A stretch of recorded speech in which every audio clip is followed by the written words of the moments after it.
Hello good morning and welcome back friends. आप देख रहे हैं पेसर एजुकेशन यूट्यूब चैनल। आज के इस वीडियो में बात करेंगे 20 मार्च से रिलेटेड जितने भी इंपॉर्टेंट करंट अफेयर्स बनती हैं सारी इस वीडियो में कंप्लीट करेंगे। साथ ही काफ़ी सारे एक्स्ट्रा फैक्ट भी यहाँ पर डिस्कस करेंगे। सो पूरे लेसन को ध्यान से और लास्ट तक आप जरूर देखिएगा। इसकी पीडीएफ आप डाउनलोड कर सकते हैं नीचे वीडियो के डिस्क्रिप्शन में से। देखिए, सबसे पहले हम बात करेंगे जो लास्ट वीडियो की क्विज थी आपके लिए। क्वेश्चन था कि बीते दिनों टोक्यो ओलंपिक्स में कांस्य पदक जीतने वाली लवलीना बोरगोहेन को किस राज्य का डीएसपी नियुक्त किया गया था। तो यहाँ पर आपका सही आंसर था असम।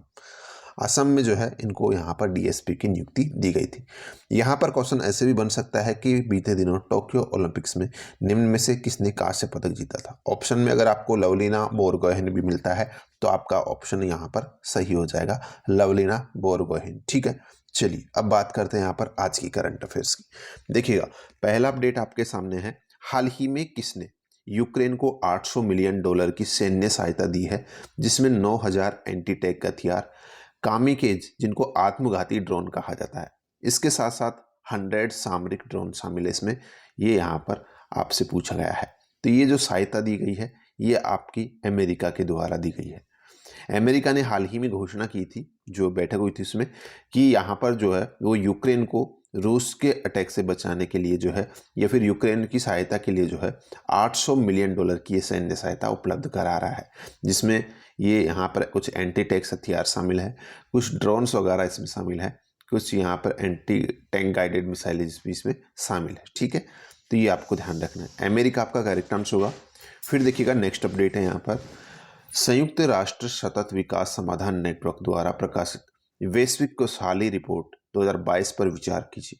हाल ही में देखिएगा, संयुक्त राष्ट्र सतत विकास समाधान नेटवर्क ने अपनी जो वर्ल्ड हैप्पीनेस रिपोर्ट 2022 है वो जारी की है, या फिर आप जिसको हिंदी में बोलते हैं वैश्विक खुशहाली रिपोर्ट्स 2022। ठीक है, वर्ल्ड हैप्पीनेस रिपोर्ट की अगर बात करते हैं तो रिपोर्ट के अनुसार फिनलैंड जो है ये लगातार 5वीं वर्ष दुनिया का सबसे खुशहाल देश घोषित किया गया है।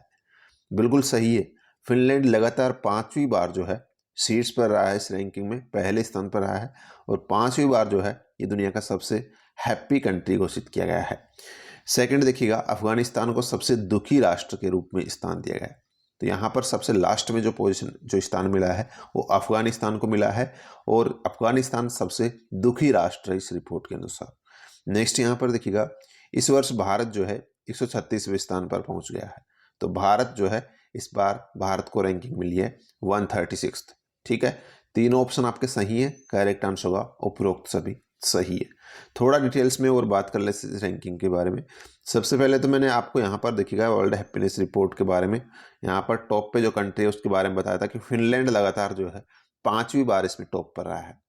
चाहे तो दूसरी तीसरी पोजीशन आप ध्यान रख सकते हैं। डेनमार्क जो है इसमें दूसरे स्थान पर रहा है, उसके बाद में आपका आइसलैंड रहा है, फिर आपका स्विट्जरलैंड है, और फिर आपका नीदरलैंड है। ये टॉप 5 कंट्रीज हैं जो सबसे ज़्यादा खुश हैं इस रिपोर्ट के अनुसार।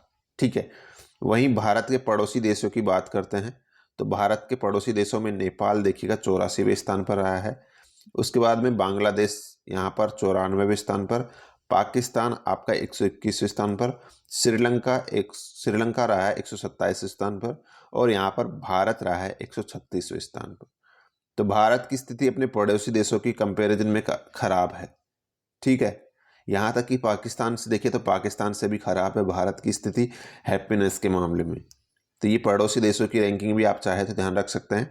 और लास्ट में आपका रहा है 146वें नंबर पर अफगानिस्तान, यानी कि अफगानिस्तान टोटल वैसे तो जो है 150 देशों की ये रिपोर्ट जारी की जाती है, लेकिन इस बार 146 देशों को ही इस रिपोर्ट में शामिल किया गया है, जिसमें लास्ट यानी कि 146वें नंबर पर आपके अफगानिस्तान को रखा गया है।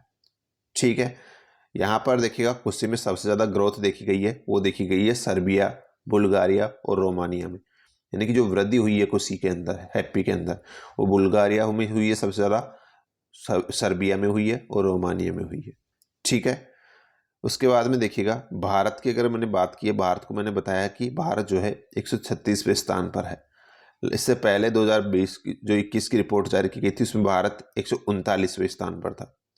तो कुछ रैंकिंग, कुछ पायदान का जो है सुधार किया है भारत ने, बाकी ये कोई सुधार नहीं होता क्योंकि अभी भी भारत जो है काफ़ी पीछे है।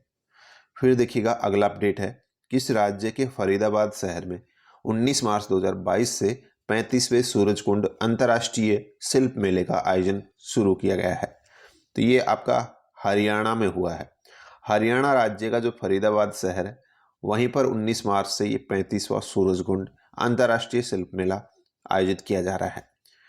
अगला अपडेट है अपना डेलाइट सेविंग टाइम, जिसको शॉर्ट में बोलते हैं आपको डीएसटी। डीएसटी को स्थायी बनाने के लिए किस देश ने सनशाइन प्रोटेक्शन एक्ट पारित किया है? तो ये आपका पारित किया गया है यूएसए के द्वारा। सनशाइन प्रोटेक्शन एक्ट डीएसटी को स्थायी बनाने के लिए पारित किया गया है। मतलब यहाँ पर डीएसटी मतलब डे लाइट सेविंग टाइम, इसको स्थायी बनाने के लिए ही ये कानून पारित किया गया है। इसने सर्दियों के आगमन और प्रस्थान के साथ साथ घड़ियों को आगे और पीछे करने की जो प्रथा है उसको समाप्त कर। देखिए इससे पहले क्या होता था, यहाँ पर जैसे सर्दी आती थी उसके साथ ही यहाँ पर जो है जो घड़ियाँ हैं उनको यहाँ आगे किया जाता था और जो सर्दियाँ वैसे चली जाती थी पीछे कर दिया जाता था उस घड़ियों को, ठीक है, टाइम को। तो ये कि यहाँ पर ऐसा होता था हर बार, ठीक है, सर्दियों के आगमन और प्रस्थान के साथ साथ। तो इस कानून के अंदर जो है हस्ताक्षर करने के बाद जो है नवंबर में घड़ियों को मानक समय से 1 घंटे पीछे करने की जो प्रथा है वो यहाँ पर अब समाप्त हो जाएगी और यहाँ पर जो डीएसटी है वो मार्च से शुरू हो जाएगा, पूरे वर्ष के लिए प्रभावी रहेगा ये, ठीक है। समझ में आ गया। पहले क्या होता था कि सर्दियों के हिसाब से जो है 1 घंटे आगे पीछे करना होता था घड़ियों को, वो अब यहाँ पर ख़त्म कर दिया गया है, ठीक है। तो उसके लिए कौन सा एक्ट पारित किया गया है यहाँ पर, ये आपका ध्यान रखना है, ये आपका एक्ट पारित किया गया है सनशाइन प्रोटेक्शन एक्ट, ठीक है। नेक्स्ट यहाँ पर देखिएगा विश्व प्रसिद्ध पहलवान रेजर मेनन जिनका हाल ही में निधन हो गया है, इनका मूल नाम क्या था?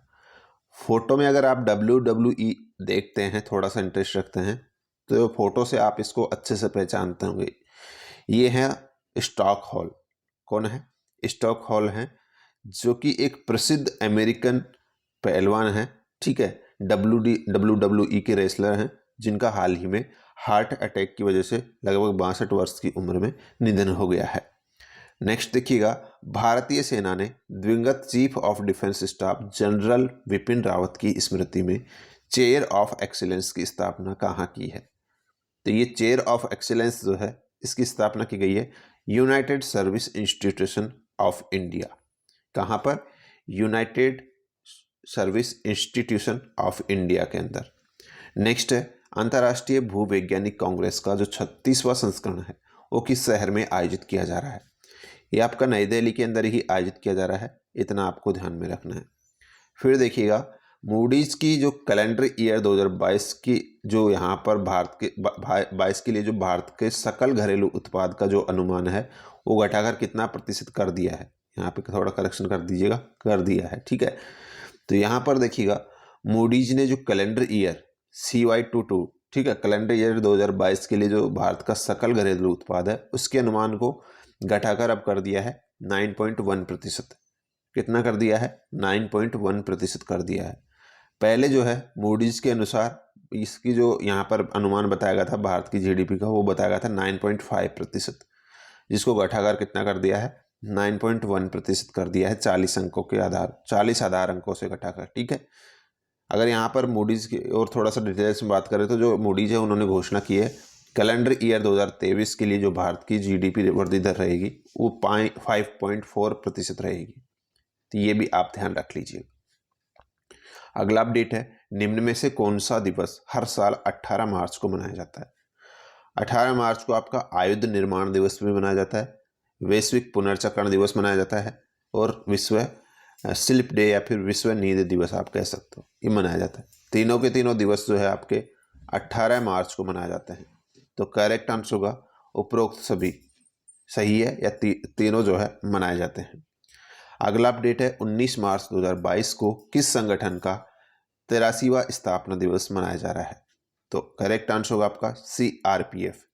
देखिएगा यहाँ पे CRPF है, ये हर साल की बात ही इस बार भी जो है अपना 83वां स्थापना दिवस इस बार ये मना रही है 19 मार्च को। और इस बार देखिएगा कुछ चेंजेज हुए हैं। पहली बार तो सबसे बड़ी चीज़ यहाँ पर यह है कि जो CRPF है इस बार का जो स्थापना दिवस अपना सेलिब्रेट कर रही है वो यहाँ पर राजधानी में ना करके जम्मू कश्मीर बेस पे जो है ये अपना स्थापना दिवस मना रहे हैं, ठीक है। अब तक ये जो है इसका समारोह का आयोजन आपका राजधानी दिल्ली में होता था, लेकिन अभी इस बार जो है इसका आयोजन जम्मू कश्मीर में किया जा रहा है। ठीक है, यहाँ पर अगर बात करते हैं सीआरपीएफ की, सीआरपीएफ भारत का सबसे बड़ा केंद्रीय सशस्त्र पुलिस बल है और ये केंद्रीय गृह मंत्रालय के अधीन काम करता है। और पहली बार जो सीआरपीएफ का गठन किया गया था वो 1939 में किया गया था। इस समय इसका नाम क्राउन रिप्रेजेंटेटिव पुलिस था। ये यहाँ पर नाम ध्यान रखिएगा, उस टाइम पे जब इसका गठन किया गया था उस टाइम पे सीआरपीएफ का नाम क्राउन रिप्रेजेंटेटिव्स गठन पुलिस था। ठीक है, और सीआरपीएफ अधिनियम पारित होने के बाद जो तत्कालीन गृह मंत्री सरदार वल्लभ भाई पटेल थे, उन्होंने 19 मार्च 1950 को कलर्स प्रस्तुत किया और उसका मौजूदा नाम जो है वो यहाँ पर सामने आया, सीआरपीएफ। ठीक है, अगला अपडेट। अब बात करते हैं जो आज की क्विज है, इसका आंसर आपको नीचे कमेंट बॉक्स में लिखना है। क्वेश्चन है कि दिसंबर 2021 में अंतर्राष्ट्रीय वन मेला कहाँ आयोजित किया गया है। ये आपका जो वहाँ पे भी आयोजित किया गया है वो आपको बताना है। ठीक है, और करेक्ट आंसर आपको कमेंट बॉक्स में लिखना है। उम्मीद है ये वीडियो आपको पसंद आई है तो लाइक और शेयर कर दीजिएगा। आज के इस वीडियो में बस इतना ही है, मिलते हैं नेक्स्ट वीडियो में। धन्यवाद।